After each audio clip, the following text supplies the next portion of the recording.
आपका परिचय करवा देते हैं। हमारे साथ में कांग्रेस से अविनय दुबे जी जुड़े हैं। अविनय जी, बहुत स्वागत है आपका। साथ ही हमारे साथ में रविंद्र सिंह जी जुड़े हैं, किसान मोर्चा के प्रवक्ता हैं। रविंद्र जी, आपका बहुत स्वागत है, भारतीय जनता पार्टी से ताल्लुक रखते हैं। और साथ ही हमारे साथ में गौ सेवक उमेश बिसेन जी भी जुड़े हैं। सबसे पहले रविंद्र जी, आप ही के पास में आते हैं। केवल नाम बदला गया है, वाकई में नीति में भी किसी तरह का बदलाव किया गया है? क्योंकि कांग्रेस पार्टी साफ तौर पर कह रही कि उन्हीं की योजनाओं का नाम बदलकर अब केवल राजनीति की जा रही है गौ माता के नाम पर।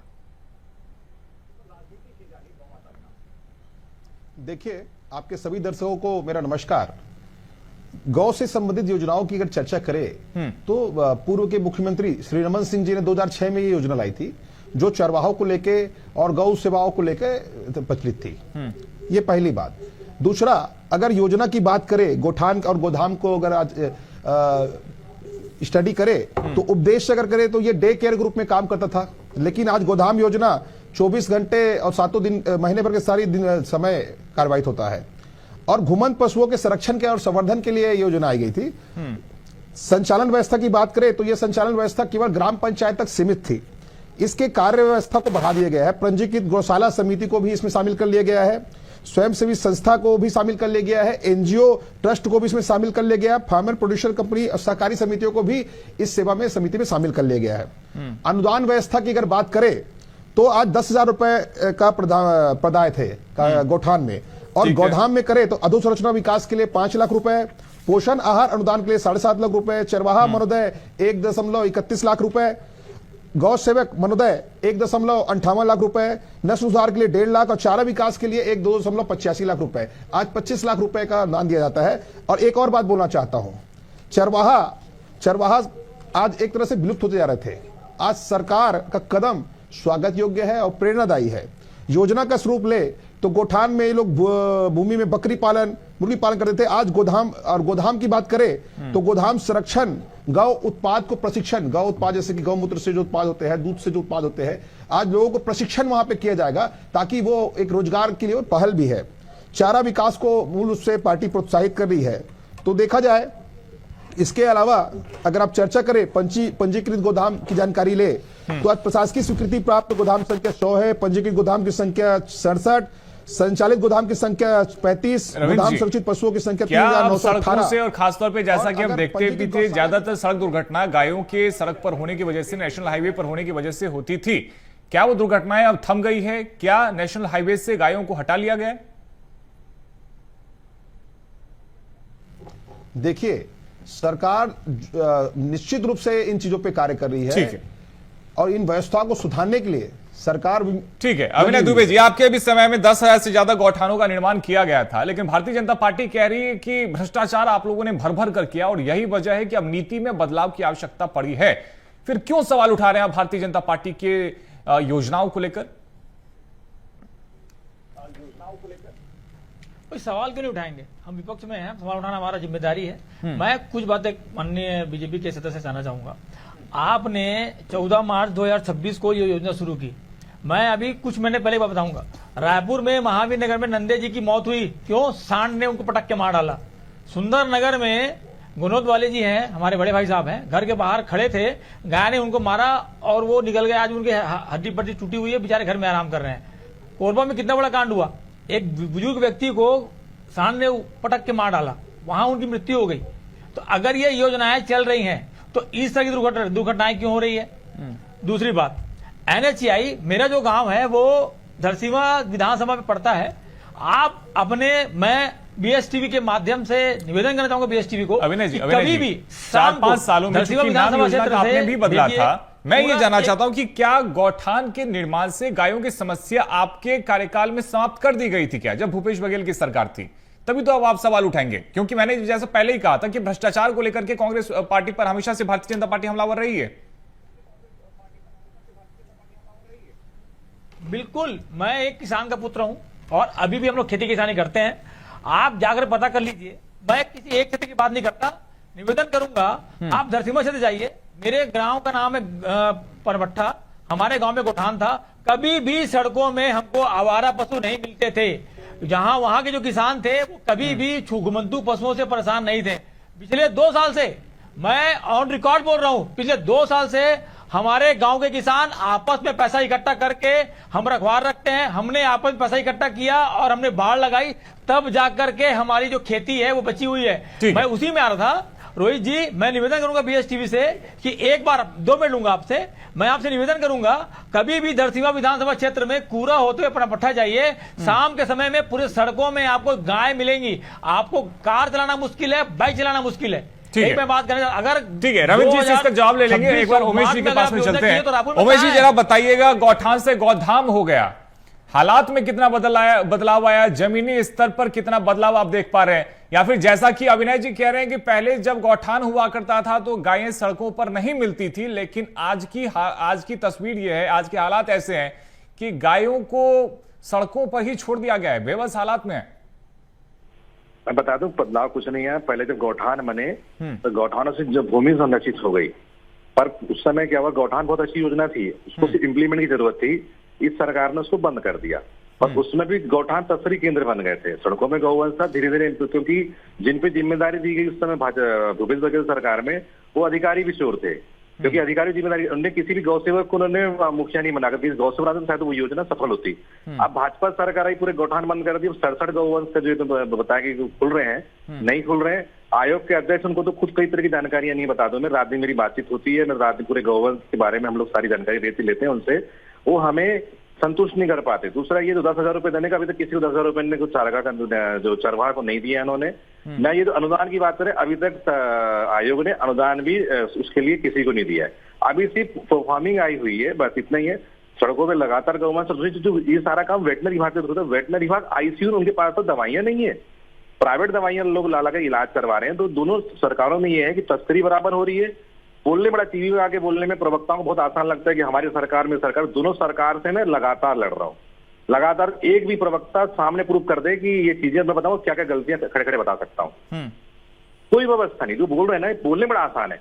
इनके आयोग में खड़े, आयोग का अध्यक्ष ये जो बोल दिए, इन्हें बकाया उन्होंने अपना एक जो रजिस्ट्रार जानकारी दी उस हिसाब से बोले, प्रैक्टिकल में सुनने हैं अभी की तारीख में वो दुर्घटनाएं हो रही। घायल गौवंश को भाजपा कार्यकर्ता नहीं उठा रहा, एक सामान्य गौ सेवक उठा के अस्पताल ले जाके इलाज करो, उसके बाद अस्पताल भी आईसीयू में, मतलब वहां कोई व्यवस्था नहीं, मर रहे हैं प्रतिदिन। रायपुर के अंदर में पहले 100 गौवंश मरते थे, अब संख्या कम हो गई तो 50 गौवंश प्रतिदिन पॉलीथीन, कॉन्डोम और सड़क दुर्घटनाओं में मर रहे हैं, जिसका अंतिम संस्कार हमारी टीम के डंके की चोटने पर हमारी टीम कर रही है। कोई भाजपा का कार्यकर्ता नहीं कर रहा, भाजपा का व्यक्ति नहीं कर रहा, ना कांग्रेस का कार्यकर्ता ना कांग्रेस, ये लोग सिर्फ एक दूसरे को आरोप प्रत्यारोप करते हैं, इंप्लीमेंट के लिए कोई काम नहीं। अगर मैंने सम्मानीय मुख्यमंत्री जी को और राष्ट्रीय स्वयं संघ के प्रमोद राठी जी ने इतने सारे एडवाइस दिए, पर सम्मानीय मुख्यमंत्री जी अधिकारियों के बारे में गौवंश सम्मान। ठीक है, बहुत ही गंभीर सवाल आप उठा रहे हैं उमेश जी, आपके सवालों को लेकर के रविंद्र जी के पास में जाते हैं। रविंद्र जी क्या जवाब देंगे आप उमेश जी को? और वो साफ तौर पे ये कह रहे हैं कि योजनाओं का नाम बदल दिया जाए, सरकार बदल जाए, लेकिन जमीनी स्तर पर बदलाव देखने को मिलता नहीं है।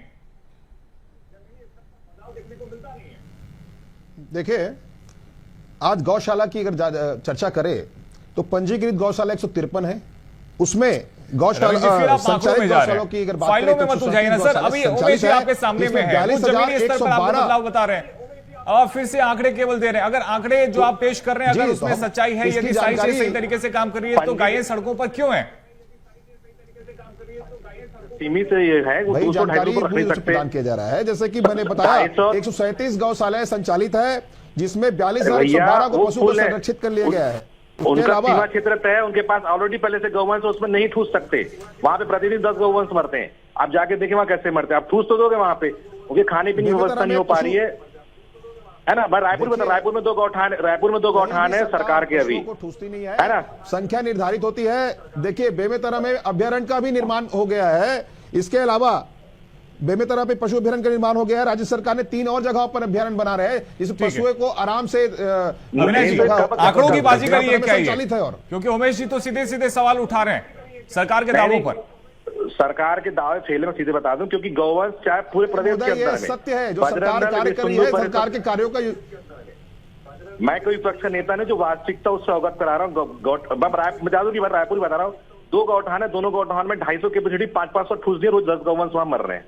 और बता दूं, आपका नगर निगम उनको किसी प्रकार की सुविधा नहीं दे रहा। ऐसा ना कल को वो संचालक जेल के अंदर चल जाए। नगर निगम बहुत गंभीर बात है ये। अविनाश जी के पास में चलते हैं एक बार। अविनाश जी, क्या सरकार के दावों में और जमीनी हकीकत में इतना बड़ा अंतर है क्या? भाई मैंने आपको शुरू में बताया ना, अगर सरकार अगर गौधाम चला रही है, अगर यहाँ पे संचालित हो रही है, तो मुझे ये बताइए, ये जो दो दुर्घटनाएं रायपुर से की बताया मैंने, एक कुछ मैंने पहले की बता रहा हूँ आपको मैं, अगर ये दुर्घटनाएं हो रही हैं, आप रायपुर बिलासपुर, रायपुर से धमतरी, रायपुर से भिलाई, आप नानगो चले जाइए, NHAI में जो गाय घूम रही है उसको हटाने की जिम्मेदारी किसकी है? अगर लगातार दुर्घटनाएं हो रही है तो उसकी जिम्मेदारी किसकी है? आप रायपुर दक्षिण विधानसभा के क्षेत्र में आप चले जाइए, संतोषी नगर में जो बना रहे थे, क्या हुआ उसका? गौवंश विहार की बात कर रहे थे, आज जाके देखिए पूरी सड़कों पे गोबर भरा हुआ है, नालियां साफ नहीं हो पा रही हैं, आप गौवंश की रक्षा नहीं कर पा रहे हैं और आप आंकड़े बता रहे हैं। रायपुर शहर में जैसे कि अगर आप 250 गाय रखने की जगह है, उसको बड़ा करिए ना आप। क्या रायपुर में सिर्फ 250 की गाय अपन रख सकते हैं? ज्यादा गाय नहीं आएगी उसमें। रायपुर शहर राजधानी में 4 विधानसभा है, 70 वार्ड हैं, अगर 1000 गाय के लिए कम से कम आपको व्यवस्था रखनी चाहिए। गौवंश विहार की बात करती बीजेपी, आप जाकर देखिए। रविंद्र जी के पास में चलेंगे, उमेश जी से एक छोटा सा कमेंट ले लेते हैं। उमेश जी, जो दावा किया जा रहा है कि चारा, पानी, स्वास्थ्य, सारी चीजों को बेहतर कर दिया जाएगा, तो बेहतर व्यवस्था कहां पर है उमेश जी? जी, क्या है कि जो बोले डिबेट में लड़ना बहुत आसान है, इसका उपाय बैठ के निकालना चाहिए, गौ सेवकों से सलाह लेना चाहिए, क्योंकि गौ सेवक से नहीं बता पाएंगे, पार्टी कार्यकर्ता या अधिकारी जो IAS बैठा है वो, क्योंकि IAS तो कुछ IAS ऐसा कि मंत्री नेता गुमराह करते हैं। प्रैक्टिकल में दोनों पार्टी को समन्वय बना के एक नीति बनानी पड़ेगी, कैसे, क्योंकि गौठान में भी गौवंश सुरक्षित है ना, गौशाला में गौशाला संचालक किस परिस्थिति में कमीशन देके पैसा ले रहा है आयोग से, वो जानना बहुत मुश्किल है। अब रविंद्र जी से जवाब लेते हैं। रविंद्र जी, अब जल्दी से जाओ अविनय जी और साथी उमेश जी की बातों का। देखिए, आज पशु अभ्यारण्य का निर्माण राज्य सरकार कर रही है, जैसे बिलासपुर, जसपुर और बेमेतरा पे निर्माण हो चुका है।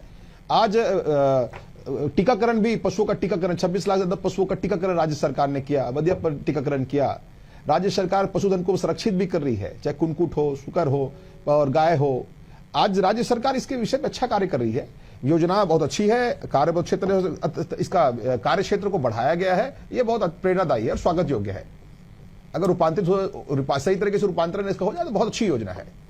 आज गोधन योजना अपने आप में स्वागत योग्य योजना है। रविंद्र जी, आप कह रहे हैं कि सब कुछ ऑल इज वेल है, फिर क्या वजह है कि किसान भी परेशान हो रहे हैं आवारा पशुओं की वजह से? साथ ही उमेश जी तो साफ तौर पे ये कह रहे हैं कि सरकार चाहे पुरानी रही हो या नई रही हो, बदलाव आया नहीं है। देखिए, गौठान में जो घुमंत पशुओं के संरक्षण के लिए योजना नहीं थी, वो वहां के पशुपालकों के लिए योजना थी। शाम को गाय जो थी पशुपालक ले जाते थे, लेकिन आज गोधाम योजना में एक सवाल 24 घंटे जब गाड़ियों से चलते होंगे, आपके साथ भी तो ऐसा होता होगा कि हाईवे पे या फिर सड़कों पे आपको भी गौवंश नजर आ जाते होंगे? ऐसा नहीं होता? आपको लगता है कि सड़कों पे गाय है ही नहीं? नहीं, देखिए, इसका जवाब हमको दूसरे दृष्टिकोण समझना पड़ेगा। अरे मैं तो सीधा सा सवाल पूछ रहा हूं, ऐसा होता है या नहीं होता आपके साथ में? एक सामाजिक जिम्मेदारी भी है, होता है, लेकिन मैं इसी का उत्तर देना चाहता हूं। सरकार के साथ साथ एक सामाजिक जिम्मेदारी भी है, घुमंत पशुपालकों को भी पशुओं का नियंत्रण करना चाहिए, और साथ में जैसे इसका नियंत्रण हो सकता है, नियंत्रण सरकार पूर्ण रूप से कार्य कर रही है पशुओं के नियंत्रण करने के लिए कि रोड में ना आए, पशुपालक को भी इसमें मिलकर साथ कार्य करना पड़ेगा, और जनप्रतिनिधि और देश की जनता को साथ मिलकर इसका उपाय कर सकता है। सरकार सही तरीके से अपना काम करेगी, केवल अगर पशुपालक भी थोड़ी सी जिम्मेदारी निभा लें तो स्थिति दुरुस्त हो जाएगी। दोनों से आग्रह है, ठीक, उमेश जी आपके पास में, अविनय जी अपनी बात पूरी कर ले। अविनय जी के पास, अविनय जी के बाद में आ रहा हूं उमेश जी आपके पास में। जी, मेरा कहना यह है कि रविंद्र सिंह जी, मुझे बताइए, रायपुर शहर में आज भी शहर के बीचों बीच में कई सारी डेयरियां चल रही हैं। आज गाड़ी में जो आदमी जाता है, जैसे मैंने एंकर की बात सुन रहा था, सड़क पे जानवर है कि जानवर में सड़क समस्या पड़ रहे हैं। दूसरी बात आपने बताई, गोकुल नगर योजना थी आपकी, उस गोकुल नगर योजना को भी आप जाके देखिएगा कि क्या उसकी स्थिति है। अगर मुझे ये बताइए रविंद्र सिंह जी, इतनी बड़ी योजना चल रही है, अगर NHAI में या रायपुर शहर के अंदर में अगर किसी गाड़ी से, कार से किसी गाय को दुर्घटना हो जाए, वो नंबर मुझे दीजिए जिसमें हम टोल फ्री नंबर फोन लगाए सरकार के आदमी को, और जाकर के उस गाय की हम जान बचा सके। ठीक है, रविंद्र जी सीधा सवाल पूछा, आपसे जवाब दे दीजिए। वेटनरी का हेड आपके डिपार्टमेंट बताइए कौन है? HOD यहाँ पर बताइए, HOD यहाँ पे कौन है? जो अगर दुर्घटना होती है NHAI में हो चाहे अंदर शहर के अंदर में हो, अगर गाय को दुर्घटना हो रही है तो उसकी जिम्मेदारी किसकी? हम किसको फोन करें कि जाके उसका इलाज हो जाए? आप बताइए, चलिए नंबर दीजिए मुझे आप। देखिए, सारे नंबर सेवाओं के अगर एनएचआई की बात कर रहे हैं तो टोल टैक्स के माध्यम से सरकार से टोल टैक्स कंपनियां सेवा देती है, एक्सीडेंटल सेवा देती है, और आप जो टोल टैक्स कटाते हैं उसमें सारी चीजें निहित रहती है, चाहे एक्सीडेंटल सेवा हो, चाहे पशुओं के एक्सीडेंटल की हो, तो वहां पे टोल टैक्स जो है काम एनएचआई काम करता है, एनएचआई काम करता है। और रायपुर दूसरा बताइए मेरे को, दूसरा रायपुर शहर में भी सारी चीज व्यवस्था अरे है। नगर निगम कुछ कर नहीं पा रही। रविंद्र सिंह जी, इस बात को मानिए कि आपकी सरकार कुछ नहीं कर पा रही गौ सेवा के लिए। मैं आपसे आग्रह निवेदन करूंगा, इस मंच के माध्यम से आपसे निवेदन करता हूं कि आप जो है, चाहे रायपुर नगर निगम महापौर हो, पशुधन मंत्री जो है हमारे रामविचार नेताम से, उनसे आप जाकर के मिलिए। आपको जो मंत्री से क्या बात करते हैं, शराब को पानी में पीना है कि कांच के बोतल में पीना है कि प्लास्टिक बोतल में पीना है? सोचिए, हमारे पशुधन मंत्री है जो इस तरह की बात करते हैं। बताइए मेरे को, कितना बताइए मेरे को। इस तरह की कोई भी चीजें ऑन रिकॉर्ड है, आप गूगल करिए, किया गया है, आप गूगल करिए, आप गूगल करिए। रामविचार नेताम जी, बताइए मेरे को। रविंद्र जी, उमेश जी भी आपकी बात से असहमत है, उमेश जी भी ऐड करना चाहते हैं। ठीक है, अब उमेश जी के पास में चलते हैं। उमेश जी भी जवाब देना चाहते हैं। स्पष्ट बोल दूं, दोनों ने अपनी बात रख दी, पर भाजपा पूर्व सरकार में वो स्थिति थी, 15 साल में वो स्थिति, वर्तमान स्थिति। इनमें क्या होता है कि इनमें बोलना बड़ा आसान है टीवी के अंदर में, प्रैक्टिकल में ना हाईवे वाले हमको फोन करते, बता दूं मैं, हमारे लड़के उठाते हैं, नहीं उठा पाते तो सड़क पर मर जाती, बता दूं मैं आपको। कोई हाईवे से मदद नहीं मिलती। 1962 का जो नंबर है वो सिर्फ टेम्पररी है, वो कोई मदद नहीं करता। अगर गवर्नमेंट आप लोगों को सरकार की तरफ से कोई मदद मिलती है क्या? कोई मदद नहीं मिलती, रोज गाली मिलती, माँ बहनी गाली रखते हैं कि तुम नहीं है, तुम सरकारी नौकर, जबकि हम सरकारी नौकर नहीं है, गाली देते हैं। इनको लगता है हम सरकारी फंड लेते, कुछ वो भाजपा के पूरे कार्यकर्ता फोन करते हैं, जबकि वो बना के भी अस्पताल, आईसीयू में, अस्पताल में पूरा प्राइवेट बाहर से दवाई लानी पड़ती है, अस्पताल की दवाइयां काम नहीं करती, वो जेनेटिक होती है। बहुत सारा भर्राशाही है। और जो मंत्री जी की बात करूं मैं, रामविचार नेताम जी को इस्तीफा दे देना चाहिए, वो उस लायक के मंत्री नहीं है, बिल्कुल सबसे भ्रष्ट मंत्री, असंवेदनशील मंत्री है। और हमारे आयोग का और बहुत गंभीर बात कह रहे हो उमेश जी, मुझे लगता है इसका जवाब आपको देना चाहिए। गौवंश विलुप्ति की कगार में है, बिल्कुल गौवंश विलुप्ति की कगार में, और इन लोग बिल्कुल असंवेदनशील बात करते हैं। रविंद्र जी, अगर प्रशासन सही से काम नहीं कर रहा, जो व्यक्ति कर रहा है, उमेश बिसेन जी जैसे लोग जो गौरक्षक हैं, जो धरातल पर काम कर रहे हैं, सरकार उनका भी साथ नहीं दे पा रही है। माँ बहन की गाली दे रहे हैं, माँ बहन की गाली, जो गाली साथ खड़ी है, और उमेश जी की भी साथ खड़ी है। अरे नहीं है भैया, एक बता दूं मैं आपको, अभी आपकी मीनल जॉब ने एक एम्बुलेंस नहीं बना पाई, पूरे गवर्नमेंट ठूस के मारी, उसका कमिश्नर नहीं सुन रहा, नगर निगम कमिश्नर नहीं सुन रहा उसकी। एक गौठान वाला आत्महत्या करने वाला, आखिरी कमेंट ले लेते अविनय दुबे जी के पास में, समय की कमी है। अविनय जी, क्या कहना चाहेंगे, कैसे ये हालात बदलेंगे आखिर? भाई देखिए, मेरा कहना यह है कि रायपुर शहर से ही आप उस बात को शुरू करिए। कम से कम 2-3 एम्बुलेंस शहर में चाहिए, कि अगर किसी गाय की दुर्घटना हो जाए तो उस गाय को कोई फोन कर सके, तो इमीडिएट उस गाय की सुरक्षा के लिए वहां से आ सके। वेटनरी जो डॉक्टर्स हैं उनकी टीम बनाई जाए, चाहे रात की बात हो। मैक्सिमम जो दुर्घटनाएं हैं वो रात में होती हैं, तो 24/7 के नंबर चाहिए, जो कि अभी सरकार के पास में नहीं है। मैं जो 70 वार्ड है और एनएचआई के लिए भी, जहां लगातार गाय से दुर्घटनाएं हो रही हैं, उनको बचाने के लिए मैं आपके माध्यम से राज्य सरकार से निवेदन करना चाहता हूं कि टोल फ्री नंबर आज के आज जारी करे, और कम से कम 2-3 नंबर जारी करें, क्योंकि टोल फ्री नंबर काम नहीं करते। 70 वार्ड है और एनएचआई दोनों में ऐड करना चाहते हैं, उसके लिए सरकार को 10 सेकंड में आखिरी जवाब नंबर लगाना पड़ेगा। सरकार पूर्ण रूप से इन चीजों के हल निकालने में सक्षम है, और सरकार अपनी योजनाओं के माध्यम से ठीक है, अब हल कल तक निकलता है, इस पे नजर रहेगी फिलहाल। ठीक है, समय की कमी है, बहुत शुक्रिया अविनय दुबे जी, साथ ही रविंद्र सिंह जी आपका और उमेश बिसेन जी आपका। तो देखिए, गौठान से गोदाम हो गया, लेकिन सबसे बड़ा सवाल यही है कि आखिर वो पशु जो आज भी सड़कों पर है, उन्हें कब आश्रय मिलेगा, कब उन्हें शेड मिलेगा, कब उनके सिर पर छत होगा? क्योंकि सरकार की तरफ से दावे कई सारे किए जाते हैं, लेकिन उन दावों पर सवाल भी कई सारे उठ रहे हैं, और यही वजह है कि प्रदेश में अब गवर्नेंस को लेकर एक बार फिर से सियासत तेज हो गई है। फिलहाल इस चर्चा में इतना ही, खबरों का सिलसिला जारी है, आप देखते रहिए BSTV। नमस्कार।